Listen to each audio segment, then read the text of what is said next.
Okay, shalom everybody. I'm Eitiel Goldwicht, the assistant rabbi at Hanasi Shul.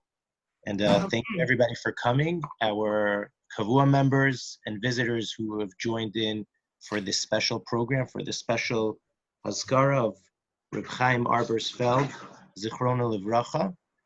And we have a very special program today. We have a special message from Rav Berel Wein, the Mara de Asra, the Rav of the Shul. We're going to be hearing from Dr. Benjamin Arbesfeld and Avi Arbesfeld. We're also going to be hearing from Dr. David Arbesfeld, who's here with us, together with his mother, with Anne, who's so special and so dear. They're right over here with us on the call, and we're really, really fortunate as a shul and as a kehila to be doing this program in honor of Reb Chaim. Just one second. I want to make sure.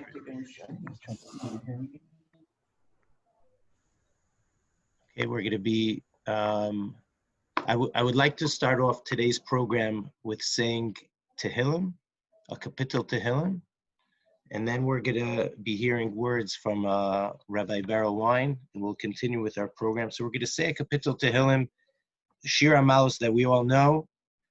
And I think this is something that, just to give an opening word before we even start, is Reb Chaim was a man of Torah, a man of Avoda, a man of Gemilut Chasadim. We're going to be hearing a lot of this, I'm assuming, in today's Hazkara. He was a man who embodied Torah, anything that was connected to Torah, to Avas Torah, to loving Talmidei Chachamim, to be Mokir Talmidei Chachamim.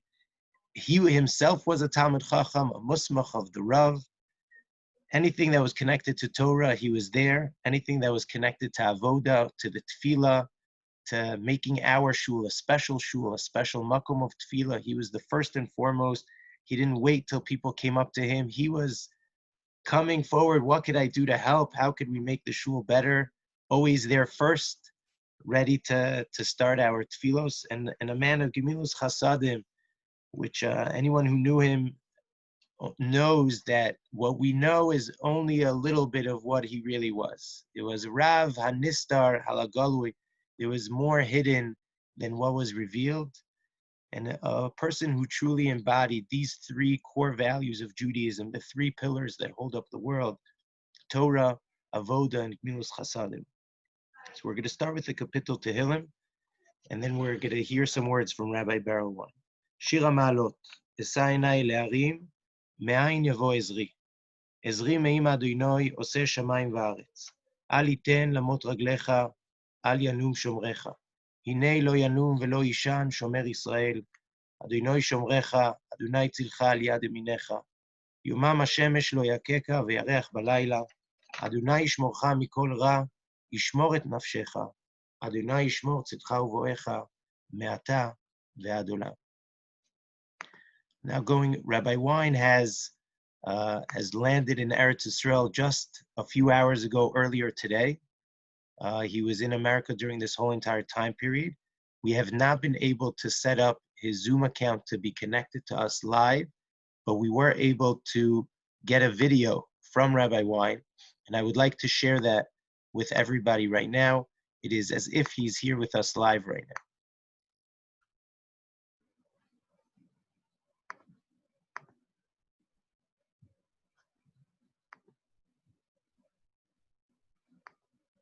Rabbi Chaim Arbesfeld was a very unique person.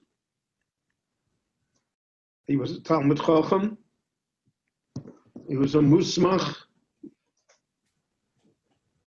He was a Mokir Rabbonon. I don't think anybody that's in the rabbinate ever had supporter like Arbesfeld. To him, the Rav was holy, even though he realized that all rabbis have human frailties. But the concept of a Rav to him was holy. In fact, there was a period of time when he himself served in the rabbinate. before, as he put it, he went to greener pastures. And he loved people, and he loved Torah. And anything that had to do with Torah and with helping people, you just asked him and he was there. And I'm not just talking in terms of money, as important as that is. It was in terms of encouragement. We can do it. I remember when we were refurbishing the shul, so he gave a substantial donation. But he told me, oh, it's going to be the nicest shul. Don't worry, we're going to get to it. We're going to get it done. Other people would say, well, it's so expensive, and where are we going to get the money from, and why do we need it? And the old benches were good enough, and that wasn't Arbesfeld. Arbesfeld's idea was always olo nale. We're going to go up. We're going to do more. I mean, he sponsored so many learning programs through Yeshiva University, through his synagogues, through other organizations. La'arbit Torah, to spread the Torah. And any way that you could spread it, that was the way to do it. And therefore he was open to people, was open to new ideas. He was open to a broader vision of things. And he grew up at a time when it was not fashionable to be a Shomer Shabbos businessman. And it was not fashionable to think in terms of strengthening Torah.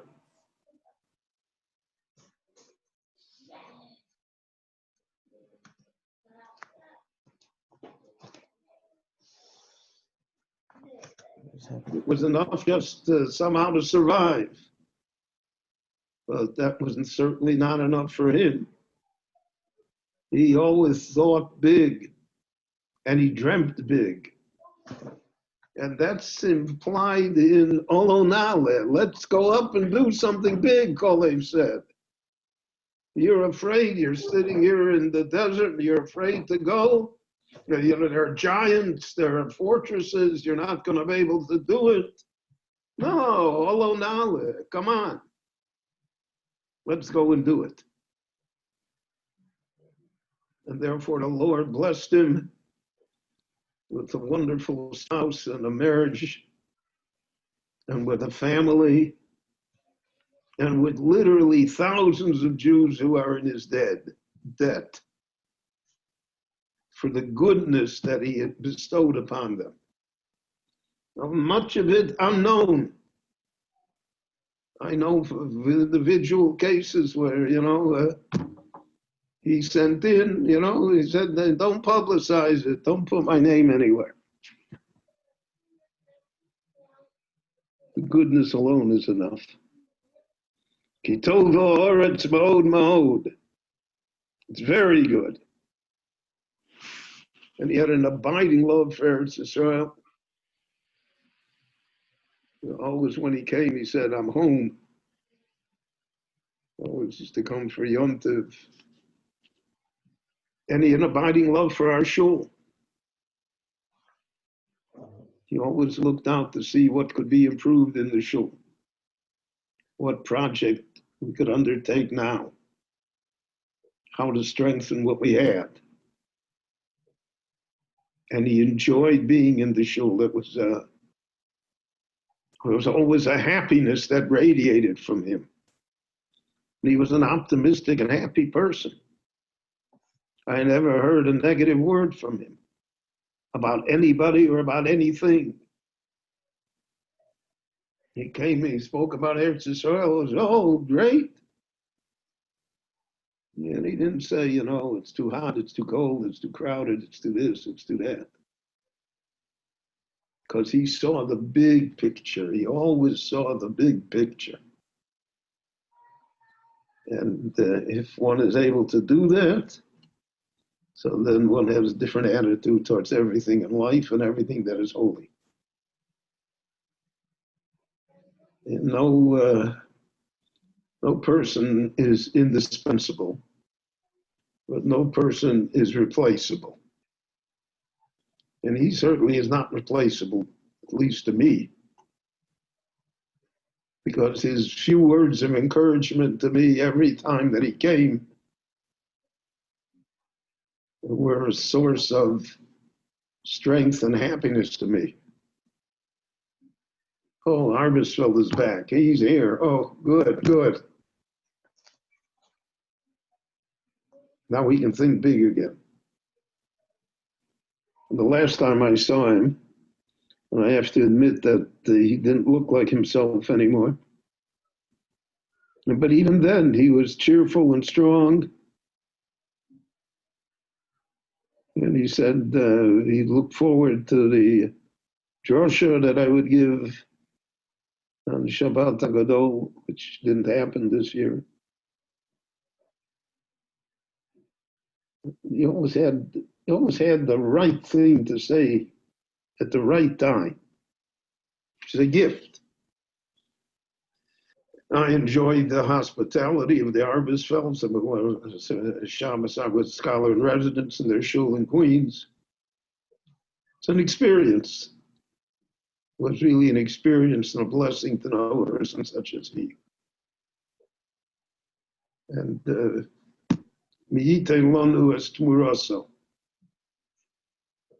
but in his family and in his descendants, he will not only live on, but they carry on the legacy. They're also Arbesfelds. They're also people that have this vision and have this strength of purpose and that intense morality to be able to see right from wrong and the eternal from the temporary. So it's more than fitting that our shul should memorialize Rabbi Chaim Arbesfeld out of gratitude for what he has done for the shul and for the Jewish people, but also for the personal effect that he had upon those that knew him and respected him and even loved him. And may the family know only comfort and joy and nachas and good health from now on. Thank you. Okay, we thank Rabbi Wein for those words of encouragement. And we know what a true relationship and closeness that Rabbi Wein and Reb Chaim had. They looked at each other as true chaverim. You know, Rabbi Wein looked at himself as the senior member of our shul, but yet when Reb Chaim would come, he would tell him words of encouragement. We would always discuss something on the walk back home based on this, and he always had that warm eye, and like Rabbi Wein said, the right words to say at the right time. I would say it even for myself as a young assistant rabbi.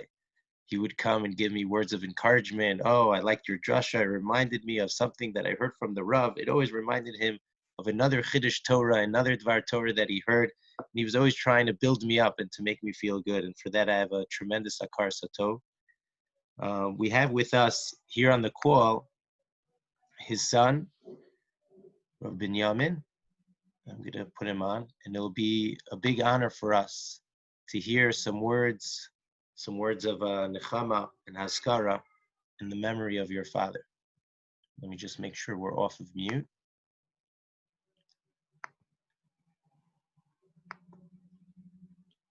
Could you unmute? Yeah, there you go.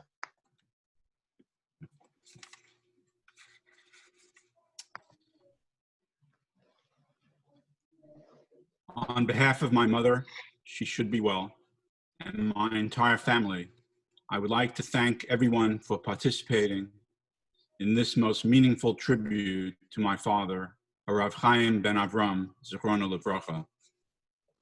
I especially want to thank Rav Wein and Rav Goldwicht for their most moving words. And thanks go to Simcha Fass for coordinating this special event. About 7 years ago, we had the honor of hosting Harav Wein in our home for Shabbat, as he was invited to be a visiting scholar that weekend in my community of Jamaica Estates. And fortunately, my parents jumped at the opportunity to be there with us in honor of our wine. It was truly an unforgettable Shabbat, not the least of which was due to the blizzard that forced Rav Wein not wanting to risk missing his shear by walking through 2 feet of snow. I'm sure he hasn't forgotten. And we certainly haven't forgotten Rav Wein's outstanding erudition and his true humility. Several years later, Rav Goldwicht's father, Rav Meir Goldwicht, was invited as a Shabbat scholar, also in my neighborhood. And again, my parents jumped at the opportunity to spend Shabbat with us, as my parents had a long and close relationship with the Rosh HaYeshiva, Rav Meir Goldwicht, and his Rebbetzin. These 2 Shabbat visits highlight my father's unique sense of the importance of being Moker Rabbanim. My father was born in the Bronx in 1931, and after attending Yeshiva Salanter, he enrolled at Talmudical Academy, or MTA. He went on to Yeshiva College, graduating summa cum laude as a math major. Although he was offered several prestigious postgraduate fellowships, he decided to follow his father's advice to go on for smicha, and ultimately became a student of Harav HaGaon Yosef Dov Halevi Soloveitchik, Zecher Tzadik Livracha. My father considered the 11 years he spent at yeshiva as the best years of his life, and his getting smicha from the Rav as his greatest achievement. In a speech my father gave at the Sudas HaPreda of the high school 2 years ago, where he was being honored for endowing a scholarship, my father emotionally told the several hundred people in attendance what he owed the yeshiva that nurtured him. In a video of that speech, which YU posted as the foundation of its annual scholarship campaign, my father spoke as no one else could. What would I not give to relive those years? What would I not give? My father concluded his speech with what became his mission in life. He took with him, he said, an obligation for Hazkara Satov, an obligation to recognize and be grateful for that which he received, and an obligation to give back, particularly the financial scholarship he received with dignity. My father was nifter on the 7th day of Nisan, 1 week before Pesach, after succumbing to the magefa of the coronavirus. His last words before being intubated were to me on the phone. He said, "Shalom ubracha." Those were his classic greetings.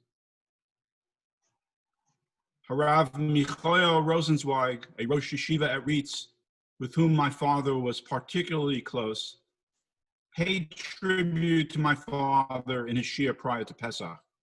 He said that living a meaningful Jewish life is based on Kabbalas Ol Malchus Shemayim. It's based on discipline. It's based on purposiveness, to have a sense of clarity, to sacrifice a life of leisure for a greater purpose was my father's mission. His consistency of behavior day in and day out, bein adam lamakom and bein adam lachavero. His acts of chesed, many of which were done without the recipient's knowledge, were based on his feeling an obligation of Hazkara Satov. Harav Daniel Feldman, another Rosh Yeshiva at Reitz, told me during the Shiva that it is no coincidence that the Parsha of Tzav was to be read the Shabbat after my father's Petira. That Parsha discussed the Korban Toda, which underlies the mitzvah of Hakaras Hatov. According to Rav Feldman, there was no greater exemplar of this recognition that one is to be thankful for a benefit received than my father, Zichrono Livracha. My father didn't retire until about 6 months before his Petira. And my father didn't go to work 5 days a week. Since, as long as I can remember, he went in every Sunday as well. So as a kid, the only baseball game my dad took me to was a night game at Yankee Stadium, near where my father grew up. I bought those tickets because I knew that my dad didn't want to miss a day of work. But my father was consistent and disciplined. In that speech he gave 2 years ago, he mentioned that he loved coming to yeshiva so much that he never missed a day of school. At that point, they gave him a standing ovation.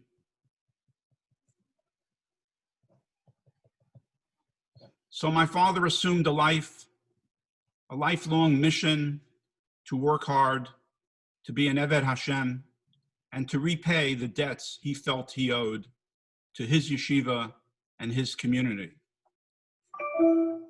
But my father was also deeply committed to his family, which he loved so much. That is why he couldn't retire until he was able to achieve one last business matter, and Baruch Hashem, he was able to achieve that goal. My father's retirement was brief. He was able to make one last trip to Israel for Yom Kippur and Sukkot and daven in his beloved Bet Knesset Hanasi for the last time. He was able to spend a few weeks in Florida, but you didn't find him lounging at the pool or the beach. He was busy buying things for the 2 nearby minyanim and spending his typical long hours monitoring investments on the computer. My parents returned to New York from Miami right before Purim. And my dad had every intention, despite what was going on, to still go to Israel for Pesach. But Hashem had other plans. As I said at the Kavura, my dad was not only my mentor, advisor, role model, and best friend.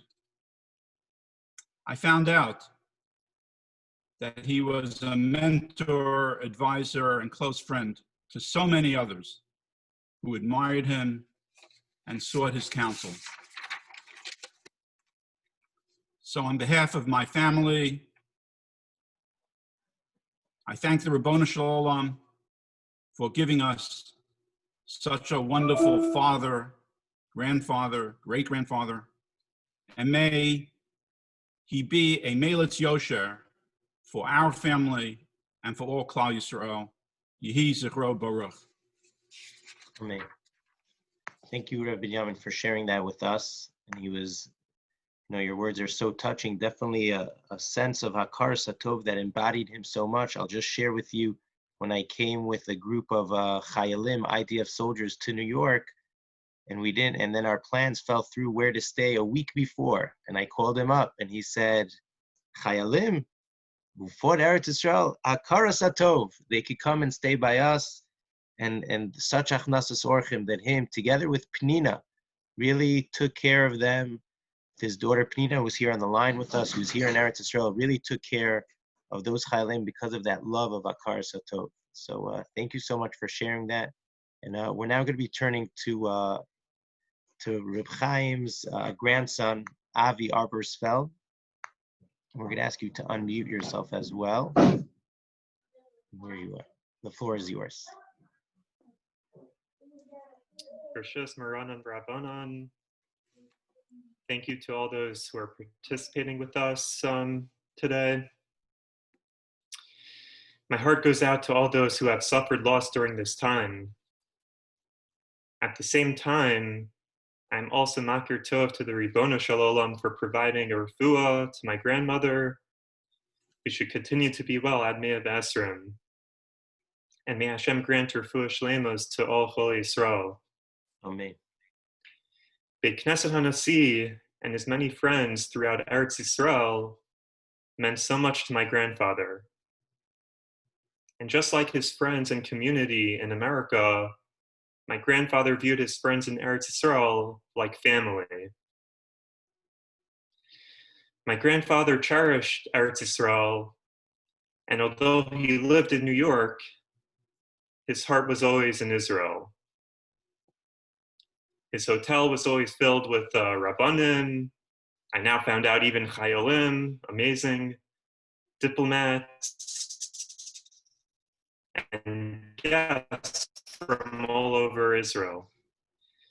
A friend of mine just reminded me of something my grandfather used to say. He had many humorous lines that would have a lot of meaning to it. And apparently my grandfather was in shul one day, and as they have in shuls, they give out some free things, you know, publications, calendars. And he was looking at a calendar that was free for the taking. And his line was, he used to check the calendar for the Shalosh Regalim. Right? Isn't that, what does he mean by Shalosh Regalim? How could a calendar not have Sukkot, Pesach, Shavuos? And of course, what my grandfather meant by the Shalosh Regalim were Yom Ha'atzmaut, Yom Yerushalayim, and Yom Zikaron, Yom HaZikaron. Because my grandfather viewed Eretz Yisrael as such a gift and a sign of the final Geula.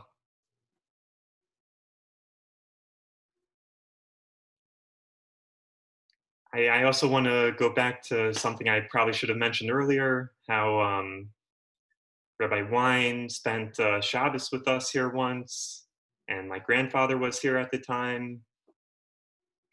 And it happened to be a snowstorm that Shabbos. And, you know, my grandfather, Rabbi Wein, both a little older then, and both were in need of some assistance to walk to shul that Shabbos. But my grandfather made it a point to tell me that, you know, he has my father to assist him, but I should be the one to assist and help Rabbi Wein, you know, with all his needs that Shabbos. And again, that has to do with my grandfather's tremendous kavod haTorah and kavod harabanim. There's no one he had more respect for than Talmidei Chachamim. The Mishnah in Edios states, Hu haya omer, ha'av zochein labein, b'noi, b'koach, b'osher, b'chachma, b'vashanim, b'mispar hadoros lefanov, v'hu haketz, shenamar kore hadoros mirosh. Rabbi Kiva would say the following: a father transmits to his son beauty, strength, wealth, wisdom, and years. Hashem's promise to preceding generations is designated at a future time and will be fulfilled for their descendants. As it is stated, he proclaimed the destiny of man based on generations rather than years. And then Rabbi Akiva provides an example. Afal pi shenemar v'avodim v'inu osam arba mea shana v'nemar v'dor revi yashuvu hena. Although it is stated, and they will serve them and be afflicted by them 400 years, in reference to the Shibud Mitzrayim, the Galus Mitzrayim, it is also stated, and in the 4th generation they shall return here. So we see that Hashem calculates the Kates, the Gula or the Yeshua, based on generations rather than a specific number of years. This way he could play around, so to speak, without having to be so strict in the amount of years necessarily. So according to Rabbi Akiva, not only do we inherit from our parents' physical traits, intellect, and economic status, there's also a spiritual inheritance passed down from generation to generation that will ultimately bring about the Geula. Each generation is not separate and distinct, but rather continuous, connected to past, present, and future. This bridging of generations is, of course, symbolized by the grandparent-grandchild relationship. In the words of the Rav Zatzal, a Masorah relationship between grandfather and grandchild contains an emotional intensity and intellectual closeness that in some ways transcends the parent-child relationship. Already dating back to Yaakov Avinu, we see this when he said, Ephraim and Menashe, Kiruvain, V'Shimon, Yiu Li. Ephraim and Menashe shall be mine, no less than Reuven and Shimon. Though nurtured in the Egyptian environment, Yaakov equated Yosef's sons with his own, who were raised in the Holy Land. Having a close and loving relationship with a grandparent is not a chiddush in Yadus. However, during the pre-war immigrant generation, certainly in America, it was a chiddush to even have a grandparent. It was because of this reality why my grandfather was not sure what he wanted the grandchildren to call him when we were toddlers. As it turned out, we affectionately referred to him as our Papa.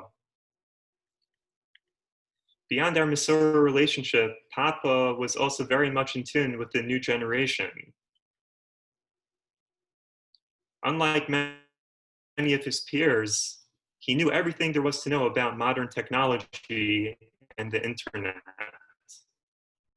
Of course, much of his time on the internet was devoted to Torah endeavors. Some of his favorite sites were TorahWeb.org, of course, YU Torah. And Baruch Hashem, because of sites like these, especially in the Tekufa we're in now, we're very much able to learn, to continue learning Torah with no problem. It's amazing. However, Papa also knew how to manage finances online. And in this regard, I am the first to admit that I am like an Am Haaretz compared to my grandfather. Papa had a deep sense of nostalgia, which is interesting because even though he grew up rather poor, he always had very fond memories of his early years. In addition to speaking warmly about his early years in yeshiva, which he remarked were the best years of his life, he would many a time marvel at how cars back then were so much better than they are today. This sent Papa on a quest to find the first car he ever owned, which was a certain 1959 Buick. As I'm sure you all know, when my grandfather set his mind to do something, it was as good as done. However, where does one even know where to start searching for a classic car such as this? I wouldn't know. And this was already 10 years ago. It was none other than on the internet. Papa found the exact car on eBay, which is the website where you place bids in order to purchase the item you want. And Papa managed to outbid someone at the very last second. So many wonderful memories we have spending Shabbosim, Yom Tovim, and family occasions together in Kew Gardens, Jamaica Estates, Lawrence, Miami, and of course, in Yerushalayim in the Eretz HaKodesh. Atara, Daniela, Margalit, Elisa, Sima, and I will always cherish you, Papa. Ad Bias Hagoel, B'mher V'yameinu Amen, Yehi Zichro Baruch. Thank you very much.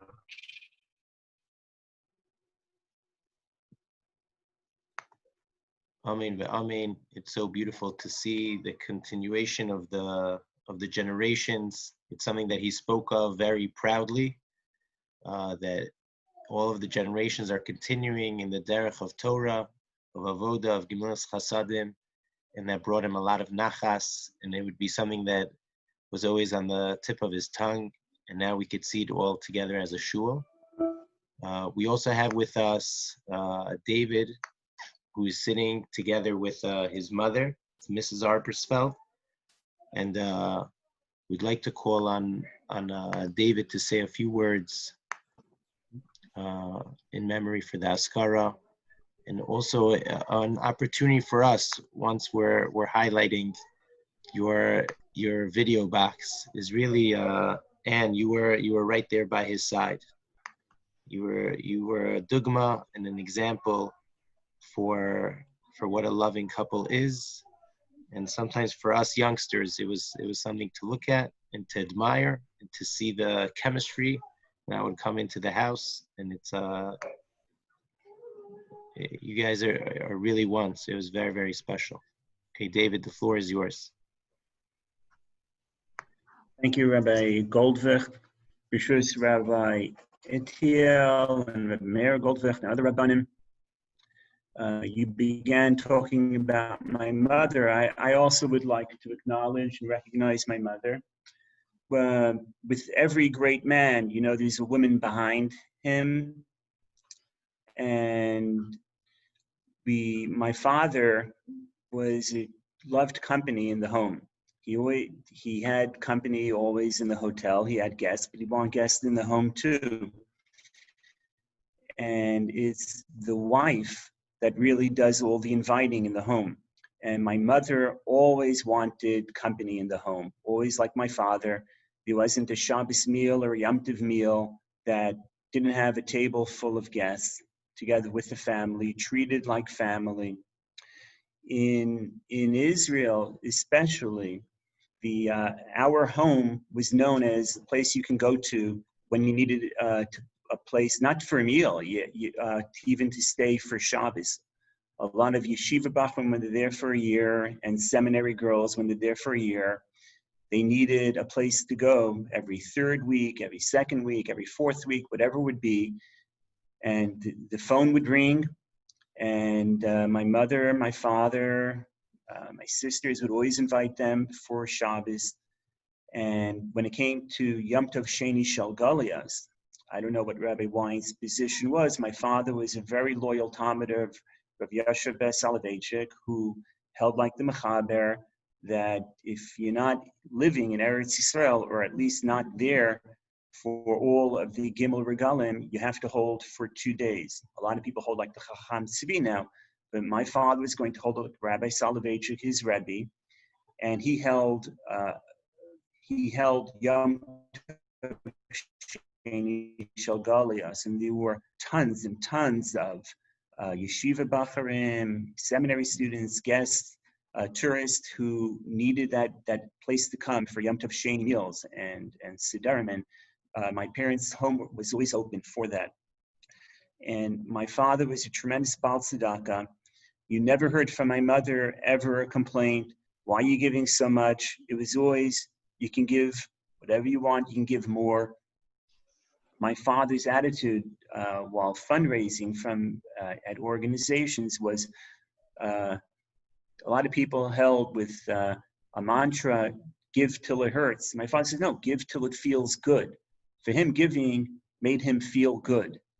And my brother mentioned how my father only retired a few months ago. The hotel was open 24 hours a day, 7 days a week, 365 days a year. My father did not want to retire. He wanted to be part of a contributing member of society until the very end. When he got rid of the hotel, it was at the right time. And now with the pandemic, it sure looks like it was a bracha min hashamayim that he sold at that point in time. And that's when he sort of officially retired, but it wasn't a true retirement, as my brother mentioned. He was always involved, always busy. And the whole family had plans to come to Eretz Yisrael for Pesach. And when the pandemic started, he did not cancel his tickets. It was El Al who canceled his tickets, my tickets, the family's tickets. But we had full intention of going to Eretz Yisrael. Living in America, he would go multiple times a year. He would often go for an RCA convention that he hosted together with Rabbi Fred Hollander. And he was always involved in Eretz Yisrael. My parents were involved in multiple organizations there. Emunah, Amit, Israel Bonds, Shari Tzedek, they were always involved. Berel, whoever asked my father, he would always be involved. Shal, Vim, Chevron, he would be involved in multiple organizations. Because he was going so often, he decided on having an apartment in Eretz Yisrael. And when he upgraded apartments, he didn't think it was right that he should have a beautiful apartment and he shouldn't do something for Israel. So with consultation with my mother, my father decided with the Chanukah Sabayis of their apartment, they would donate a Sefer Torah to one of the Emunah homes, Beit El Ezrachi Netanya. And on one Chol HaMoed Sukkos, a whole bus went for the Hachnasa Sefer Torah in Beit El Ezrachi in Netanya. My nephew, Dr. Avi Arbesfeld, he mentioned how my father grew up with not rather poor. That was more of a euphemism. He had nothing. It was my grandfather would get fired. I think it's every Sunday or every Friday. I forgot how it worked. When you wouldn't show up working on Shabbos, you always got fired for not showing up. So he was fired every week. And that's how from people worked in New York at that time, getting fired every week. But my father commented that God blessed him with the ability to be able to give charity. He didn't know how it happened. He said it was a bracha from Hashem.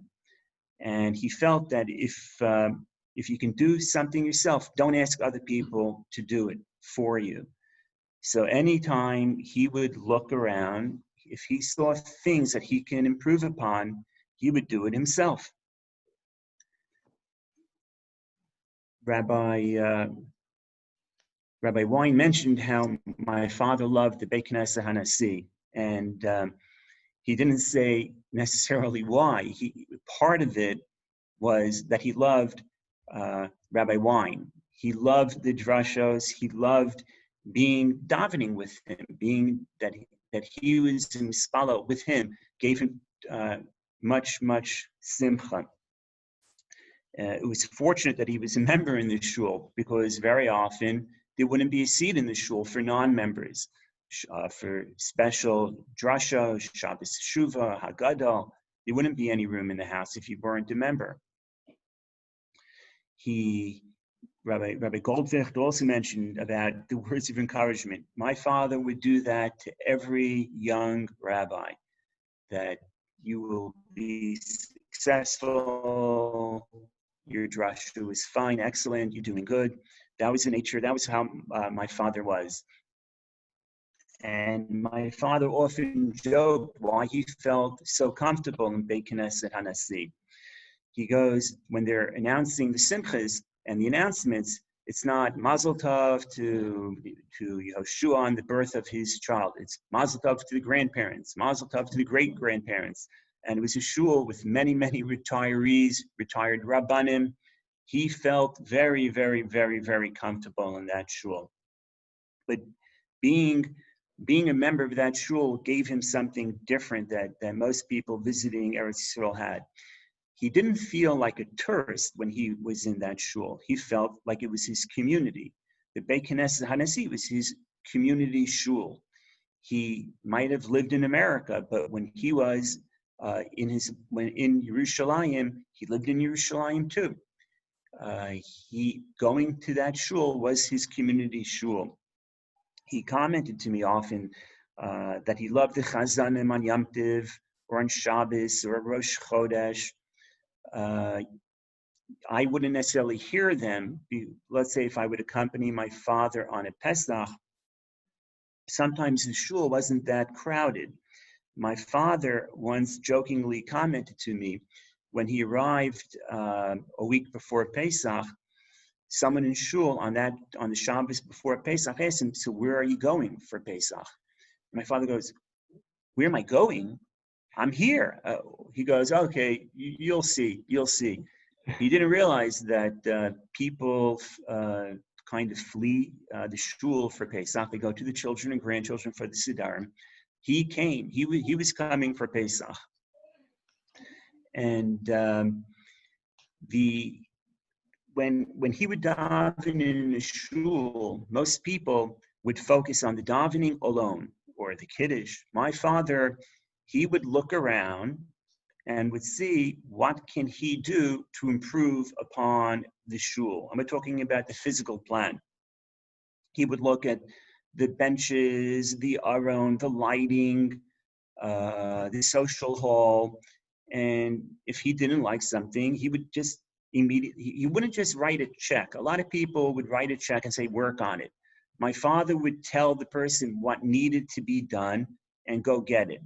For example, he didn't usually daven in the downstairs minyan. It's a little fast of a minyan. You sneeze, you miss half the davening. But he noticed that the chairs didn't have the rubber cups underneath them, and it would make noise. He did not like noise. And he wrote a check. He said, he told people where to get them. I don't know if it was the gabbai, the president. He said where to order them, or I think he ordered them himself from Amazon, and just brought the box of a couple of hundred rubber cups for the downstairs chairs, and that's how he does. Somebody from the women's organization had commented about a need possibly for tables. That was it. He sponsored should they need tables. Or I think while walking home one time from shul, somebody commented they wanted to get younger people to come into the shul. They wanted to have a program for that. And my father said, okay, I'll give you the check. Use it the way you think it would be best used for the shul. And that was how my father would be. And it wasn't just for the Beit Knesset Hanasi. During the weekdays, he would daven in the Gra, and he noticed the lighting was inadequate, and he told the gabbai, it'll be on me. And they got brand new LED lighting, and there was a need for Siddurim. There's now new Siddurim. That was how my father was. If he saw a need, he would do it. And he wouldn't ask God, it would never be, okay, I mean, sometimes it was. He wanted other people to participate, but if he was able to do it himself, he would do it himself. I too want to thank Rabbi Goldwicht and Simcha Fast for putting this together. I also want to thank the entire Beit Knesset Hanasi for being there for my father when he loved speaking to everybody, especially when we're on that walk to and from shul on Keren Kayemet, going up that hill and down the hill. It wasn't necessarily done in 2 minutes. It was a little longer, and everybody would be speaking to him. It gave him tremendous simcha talking to everybody. My father was a people person. He loved going over even to strangers. Where are you from? What do you do? And if they needed help, he would be there to help them. And I want to even thank on behalf of my sister Penina. She was waiting for the whole family to come. She came a little earlier before Pesach, and then she got stuck in the apartment to hear the terrible news, and had to have a shiva there, and the sidarim there, and people from the community helped out and would visit and would bring food. So on behalf of Penina, I want to thank everybody who's helping her. And I just want to thank all the speakers too, and Ronnie, who will be speaking in a moment. And my father should be a Meilitz Yoshe, and Yehi Zichro Babach. Amen.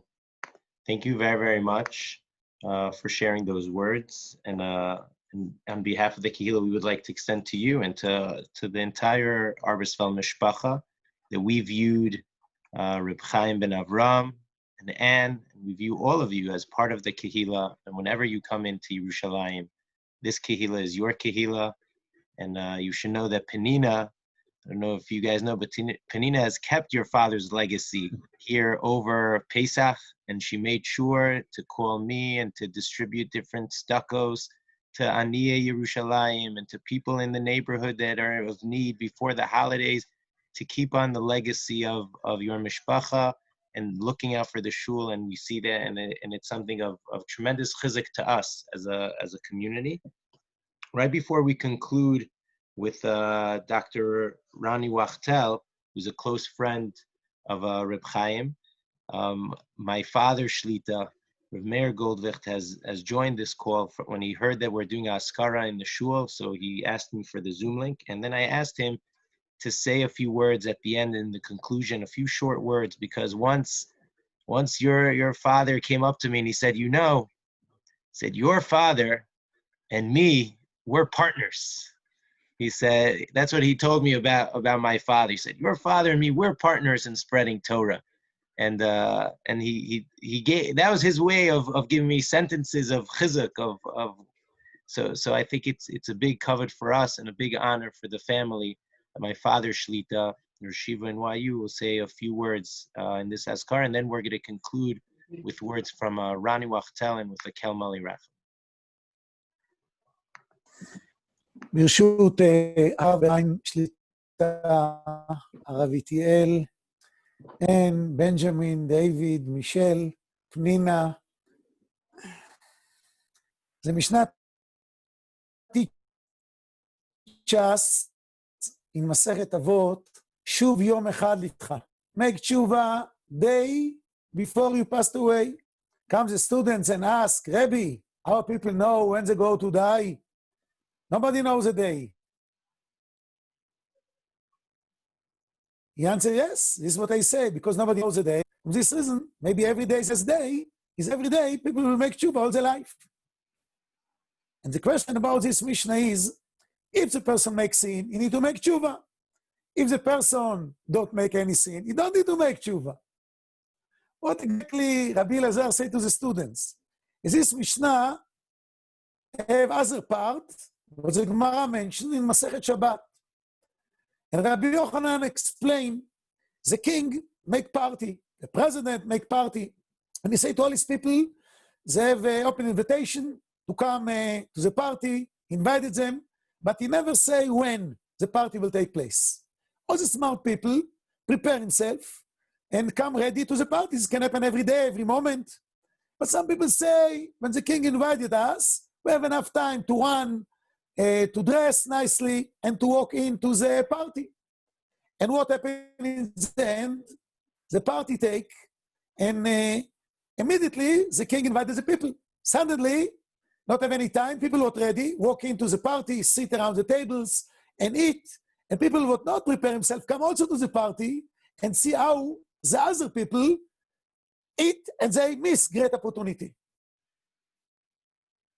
What exactly Rabbi Yochanan want to explain? What exactly Rabbi Yochanan want to teach us when he says this connect to the Mishnah? He says sometimes people get invitation to the king, to the president, and he can walk in, but when he come to the doorway of the palace to walk in, security say to him, sir, you cannot walk in. Why? I have invitation from the king, from the president. Yes, but the way how you dress is disrespect to the kingdom, to the palace, and we cannot give you permission to walk into the king. And Rabbi Yochanan end, בכל יום יהיו בגדיך לבנים, posuk from Mishlei, every time dress nicely, ושמן על ראשך לא יחסר. And the oil will stay off your head all the time. Reb Chaim, זכר צדיק לברכה, was man what all his life is ready. Every single day is ready. Ready to chesed, ready to tzedakah, ready to help benistar ובגולוי. He is the person, what we can say of him, ותשחק ליום אחרון. The smile walk with them direct to Gan Eden. All the time he is ready, and he motivate us all the time in the yeshiva. When we see Reb Chaim, we cannot feel tired. When we see Reb Chaim, we get more ambition, more excitement about everything to do. And v'shemen al roshcha lo yechsar. What does mean v'shemen al roshcha lo yechsar? So interesting how what we make this special spadim of Reb Chaim, Zecher Tzadik Livracha, take place, what in America is Shabbos is Parshas Be'aloscha. We know the Mishnah in Masechet Avot come and teach us, we have three Ktorim, three crown, Keter Torah, Keter Keuna, and Keter Malchut. What represent all these three crown, Torah, Keuna, and Malchus, and kingdom, is three Eidim in the Mishkan. The ark, have around them, Zer Zahav, crown. Mizbach HaKtoret, also have around them, crown. And the Shulchan, also have around them, crown. The ark represent Keter Torah, the crown of Torah. Mizbach HaKtoret represent Keter Keuna, the crown, what stay around the Mizbach HaKtoret. And the Shulchan represent the crown of kingdom, of Malchus, Shulchan Shel Malchus. But the Mishnah mentioned as a crown, Keter Shem Tov. And Keter Shem Tov go above all these three Ktorim together. What item in the Mishkan represent Keter Shem Tov? What item in the Mishkan show to us what is mean Keter Shem Tov? Is mean hiding what have crown around? We have only three. No, we have one more. The menorah. The highlight of the menorah, the unique about the menorah, the crown of the menorah is the light. Light in Hebrew is or, Aleph Vav Reish. And Chazal say or, begimatria is zer, crown. The light of the menorah, including all the three crowns together, the crown of Torah and Keuna and Malchut. The light, what Reb Chaim give to every one of us. And not only in the yeshiva, not only in the neighborhood, all over. This is light, what we cannot express. This is light, what give him the Shem Tov. Shem Tov is not only Keter Torah what he have. Shem Tov is not only Keter Malchut, the kingdom what he have, the Malchus what he have. Keter, light of the menorah is not only crown of Torah, crown of Keuna, crown of Malchut. Crown of Shem Tov is means the essence of Reb Chaim is essence of Tov. And he all the life motivate every one of us to come and not satisfied with Tov to come to Tov Meod. What is the difference between Tov and Tov Meod? Tov in Hebrew is not good. Tov Meod in Hebrew is not very good. Tov is harmony. Every day it's a creation. The Torah says, Ki Tov, and every day is part of the puzzle, what shows us all the picture. Wow, after 6 days, Marabu Ma'asecha Hashem. This is mean Tov. Meod in Hebrew is mean something what we don't see, but we recognize potentially. In our language, this is startup. Reb Chaim was person what all his life is startup. In Ruchniut, more Torah, more mitzvot. Every new project our people mention, the family mention. He come involved, and everything besimcha. We learn from him a lot. We get from him a lot. And because we learn from him a lot, his life continue. Cemetery in Hebrew is Beit HaChaim. Person passed away, but his Chaim, his Chayut, stay for good. His Chayut is part of our life. And this is for me great opportunity to say tremendous Hazkara Satov, what he do. And really, he said we come partners. No, maybe I come as a Ozer, as his assistant. And every time, I remember all the shiurim in Kolel Yom Rishon, Midreshet Yom Rishon, but the family come all the time. And I know, and I see his eyes in front of me now. I remember the last year what I spoke, how he come and say to me, wow, this is what we need to continue to do. And big schut for me, from Yerushalayim, what I stay now, minute from Bet Knesset Anasi, is a place what he likes so much. 2 minutes from his house, what he loves so much. And the city, what he loves so much. He all the time see Betuv Yerushalayim, only the good by everyone. Yisiten HaKadosh Baruch Hu will continue to take all his lessons, all his advice, and to bring the life what he brings to us, to many, many generations. And you know, when you go to cemetery, we put stone on the grave. And why we put stone? Stone in Hebrew is Even. Even in Hebrew is the Rashei Tevot. The acronym of the word Even is Av, Ben, Neched. Father, son, grandson, father, daughter, granddaughter. We say to Reb Chaim, yes, Abba, in the place what you stop, we go to build other floor and other floor, nothing end.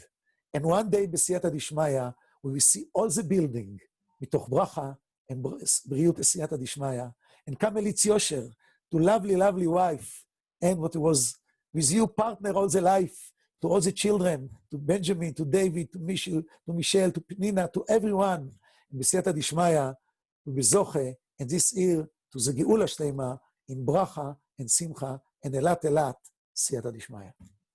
Amen. Amen. Thank you very, very much. We're going to now turn to Ronny Wachtel, to end off with a few words of commemoration and to end off with a Kel Mali Rachamin. Ronny? B'shus Rav Wein, b'shus Rav Meir Goldwicht, and b'shus Rav Eitiel Goldwicht. I'd like to start off by conveying to you, Mrs. Arbesfeld, Penina, Benjamin, David, Avi, and other members of the Arbesfeld family who've joined us today, how honored I feel to have been asked by Dr. Simcha Fass, organizer of today's gathering, to speak about my dear friend, Rav Chaim ben Avraham, Zichrono Livracha. I first met Mr. Arbesfeld in April 2007 during his annual Pesach visit to Israel. When I noticed him at Beit Knesset HaNasi, I recognized a gentleman who was both distinguished in his demeanor and as someone who, when he interacted with others, conveyed a sincere interest in them. I was also impressed with his impeccable dress, never coming to daven either at HaNasi or at the Gras Shul without a suit and tie. For your information, I haven't worn a tie in 14 weeks, but in Mr. Arbesfeld's honor, I decided to put one on today. During Chol HaMoed that year, I approached him after Shul one day and asked if I could share a project with which I was involved. He immediately said yes and invited me to come to his lovely apartment in the Wolfson Villas.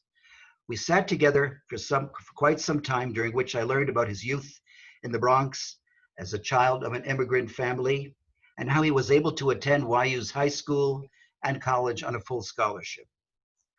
I also used this opportunity to introduce Mr. Arbesfeld to my work at Kabul Noar, an organization I had founded to provide an address for families seeking to overcome the challenges of their teenagers. Mr. Arbesfeld asked me a few questions about the organization and then gave me a generous check. As I took leave, he invited me on my next fundraising trip to the USA to visit him at his hotel, the San Carlos in Midtown Manhattan.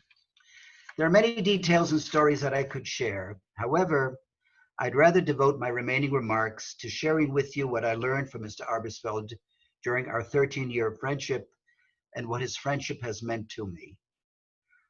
Our Mora de Asra Harav Berel Wein has often spoken about what it means to be a Jew and has described those who take the title seriously as individuals who focus their lives on memory, on responsibility, and on hope for the future.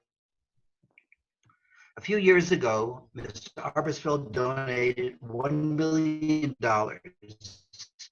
to set up a scholarship for boys. I encourage everyone on today's Zoom to Google the 8-minute speech that he made at a program honoring him for his gift. His words brought me to tears as he described the year he spent finishing high school, college, and ultimately smicha. Among his comments, he said, and I quote, "It was the experience of a lifetime to learn in the shiur of Rav Joseph B. Soloveitchik. When I graduated, it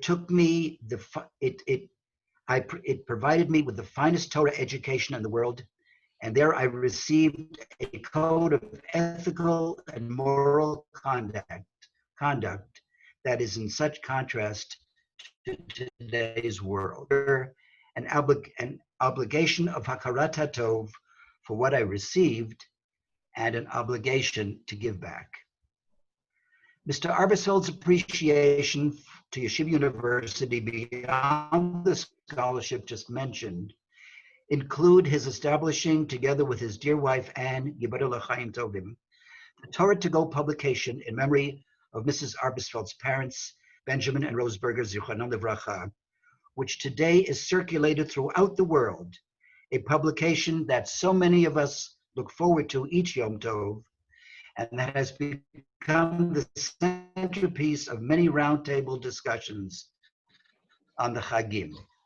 In addition, he and Mrs. Arbesfeld funded the Kolel Yom Rishon popular Sunday morning learning program for men and women at YU in memory of his own parents, Avraham and Millie Arbesfeld, Zichronam Livracha, that features respected speakers who address topics of contemporary concern and that annually attracts huge audiences each Sunday morning when they are offered. We're all familiar with the expression, charity begins at home. Those of us who daven regularly at Beit Knesset HaNasi too have benefited greatly from Mr. Arbesfeld's gifts.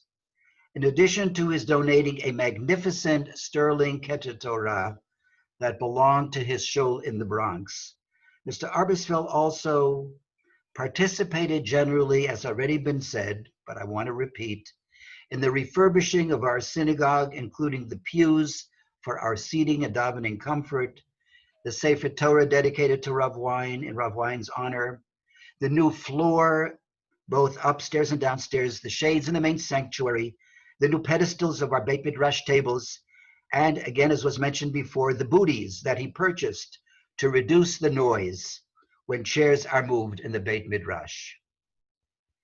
What was so special about the manner in which Mr. Arbesfeld helped our shul is that he didn't wait to be asked. He proactively initiated his desire to be helpful, and once he learned about a specific need or project, would always agree to participate generously. Without question, he had learned well the meaning of the phrase, Patoach tiftach et yadcha lo, and then expanded on it with his own personal interpretation. It's clear to me that Mr. Arbesfeld provided his children with a role model of an osek b'tzarchei tzibur be'emunah, because when I was Menachem Avel to his daughter Penina, she told me that she and her family want me to be their eyes and ears at Hanassi and to let them know when there is a need with which they can assist. Whenever I would first meet Mr. Arbesfeld, either in his New York office or here in Israel, I would get a smile and a warm welcome. He was truly someone who was makabel et kol ha'adam b'sever panim yafot. Somewhere during the conversation, he'd slip in, "Ronnie, I owe you a check." He never waited for me to ask. Mr. Arbesfeld was also mitalmidav shel Aharon, an ohev shalom, a rodev shalom, and an ohev et habriot. In the recent Shavuot issue of Torah to Go, Mr. Arbesfeld, among other adjectives, was described as an exceptional makir tov, a mokir rabbanim, and a loyal friend. I had the zchut to know and recognize all these qualities in him and to learn from him, and I will miss him greatly. Mrs. Arbesfeld and children, may you be zoche to hold on to the special memories that you have of your husband and your dear father and be comforted by them. Yehi zichro baruch. We're going to conclude with the Kel Malei Rachamim that Ronnie is going to lead right now. Hey. Sorry, You could go. Rabbi Eitiel? Yeah, we're going to conclude with the Kel Malei Rachamim. El Malei Rachamim shochein b'meromim Hamtzei menucha nechona tachas al kanfei hashchina b'ma'alos kedoshim utahorim kizoah harakia masirim l'nishmas Reb Chaim ben Avraham sheholach le'olamo ba'avur shebeli neder kulanu yitnu tzedakah biad hazkarat nishmato b'gan eden tehei menuchaso lochein ba'al rachamim yastirehu b'seiser kenafav le'olamim B'yitzror hachayim es nishmaso Adonai hu nachalaso v'yanuach b'shalom al mishkavo v'nomar amen. Amen. I'd like to thank everyone for joining us here today. It was a very special program, very moving and very uplifting. I would like to say that as a community, we feel that the Arbesfeld Mishpacha is a part of our community, and you should know that you have a home here in Eretz Yisrael, just like your father saw this as his community. You should be zoche as well to see this as your community, and we should all be zoche to move back to Eretz Yisrael, to be back here in Yerushalayim. Kabetz nidachenu me'arba kanfot haaretz. It's one of his dreams. And he always felt that he was living that dream, the beginning of that geula of everyone coming back to Eretz Yisrael. May we be zoche to see it soon in our time and see Mashiach Tzidkenu together with Reb Chaim ben Avraham once again. Thank you everyone for coming. I'm going to unmute if you want to say any message to the Mishpacha, or if you want to write a message in the chat, the Mishpacha will see it. Thank you everyone for coming. And Benjamin.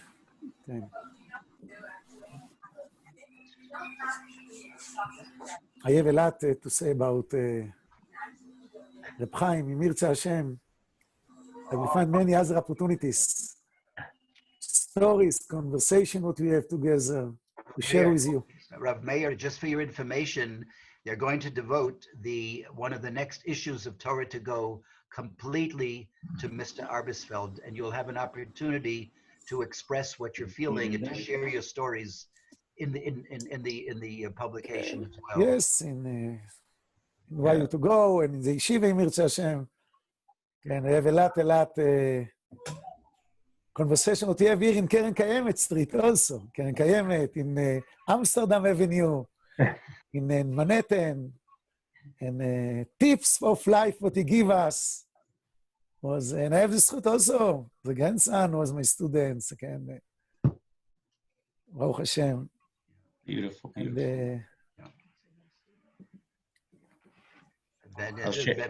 I'll share with you, I brought my younger brother. I'm not sure if the family is aware of this story. I brought my younger brother, Rav Eitiel Goldwicht, who started Smichas Chaver 2 years ago.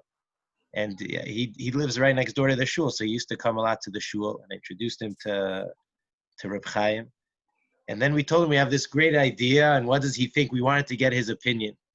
So he said, come over to the apartment, So we spoke about it, and any idea about spreading Torah he was excited about. And then he said at the end, he said, you know what, I could give you a small donation, but let me think about it. Because we were asking him for Eitzah, how to approach also with partnerships. And then he called me up 2 days later, and he said, I want you to come over with your brother again. And he gave a substantial check to say, he said, this is going to be the largest learning program in the world, and this is how you should negotiate with the OU. And now Smichas Chaver is in 50 different locations across the world, 55 locations with thousands of people learning. And he was really the one who gave the aids on how to start it.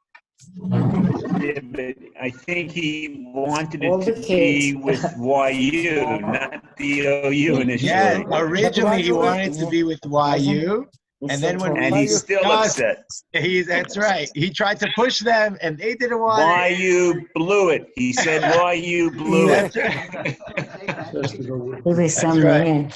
But he's the one who really started it. He gave the advice that it should be independent, and then that he should work with YU, and if they don't want to.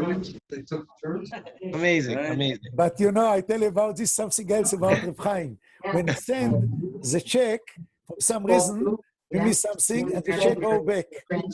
And because this, you need to pay as a $50 or something, and when he give me also a check to give to Eliada, he said to me, I had also the 50 shkalim or something this, not to give less, but what I promise.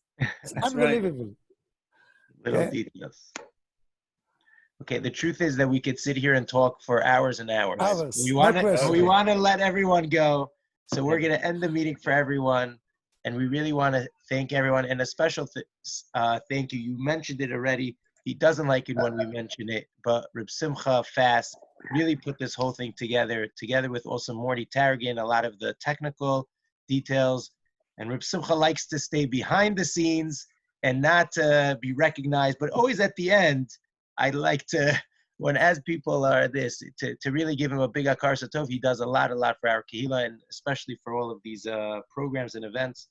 And you guys already highlighted it, but a big yesher koach to Reb Simcha and Esti Fast for being a part of the shul and making sure that our programs are so special like this one.